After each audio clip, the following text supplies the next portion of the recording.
I don't know if I have any long-time watchers of the channel, in a sense of the word. I mean, you could have been watching from the beginning, but that was only about 3.5 years ago, I think now.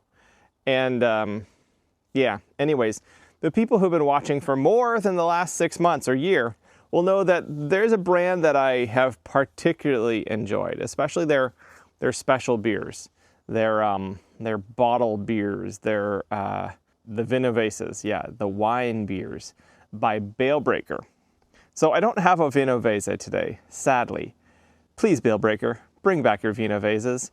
Those were amazing. But until you do, I'm going to definitely enjoy your other beers and hopefully share some of that enjoyment with you.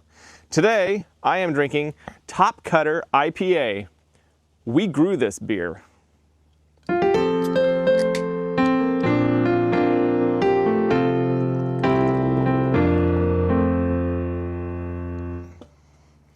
Hey, welcome to another episode of Chewing the Brew.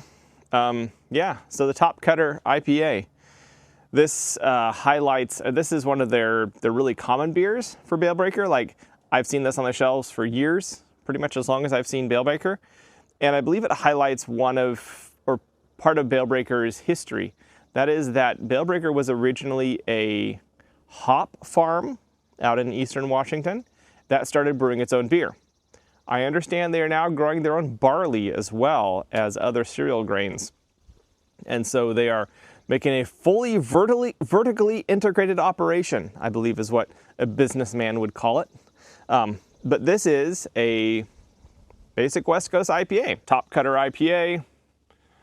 I'm guessing there's a picture of a top cutter on it, which, considering those are hop stalks behind it, maybe it's a piece of equipment for cutting the tops off hops. I'm not super familiar with how hops are tended professionally. I do have a hop plant on my property now. It's eking its way along. We planted it Mother's Day weekend, and I don't think it's gotten any taller, but it's not dead yet, so we'll see. I'm not planning on getting hops in enough profusion to, make my own beer or anything. It's more nice vine for the fence, and possibly, I'll grab some of the hop binds and enjoy what they smell and taste like at some point in the future. But I'm guessing probably not this year, given how well it's not grown. Anyways, hops, IPAs, Bale Breaker. Huh, interesting, some honey notes.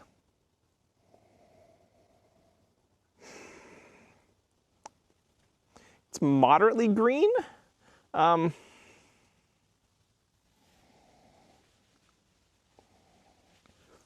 might be the breeze, but especially compared with the Fremont I had earlier today, there's none of that effusive bouquet that the Fremont had.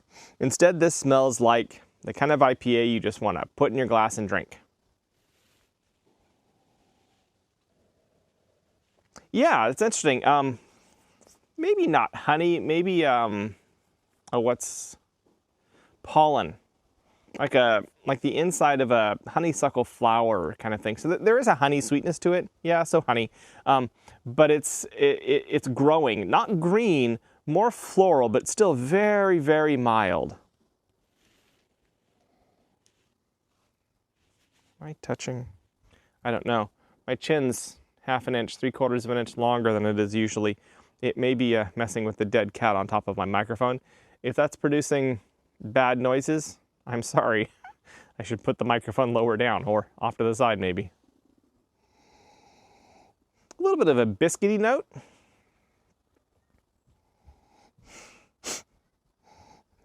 And maybe the barest, like the slightest hint of a light, sweet citrus, like a mandarin or clementine. But no, the dominant flavor, and I say dominant relatively speaking, the most dominant flavor in this beer, which is a pretty subtle aroma overall, is a floral honey note. Let's see how she tastes.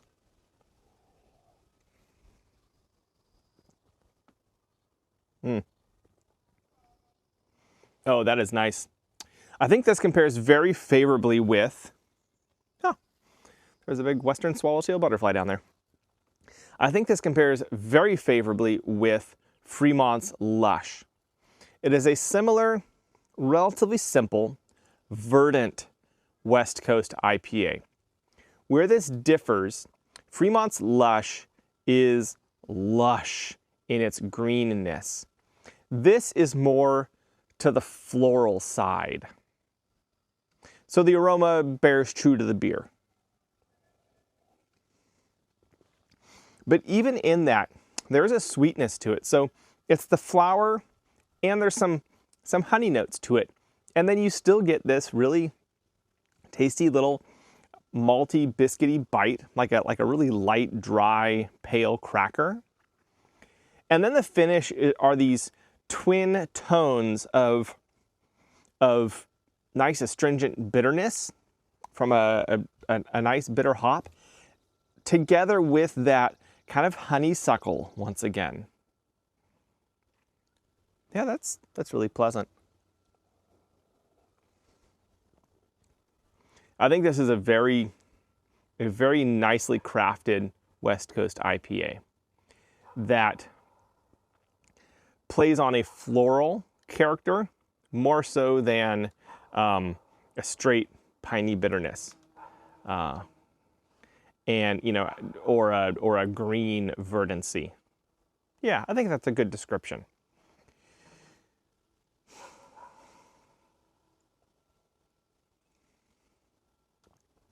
And definitely, it just reminds me of Fremont's Lush, and that's a super positive comparison because, frankly, Fremont's Lush is kind of my go-to West Coast IPA right now.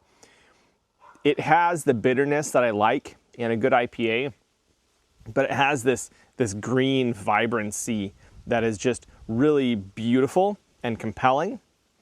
And I think that Topcutter's more floral character is kind of similar in its impact and effect on this beer. That's a very good thing. Yeah, I'm going to enjoy this. Anyways, this is me, Matthew. I have been drinking and enjoying Topcutter IPA by Bale Breaker. We grew this beer. And I'll catch y'all on the flip side.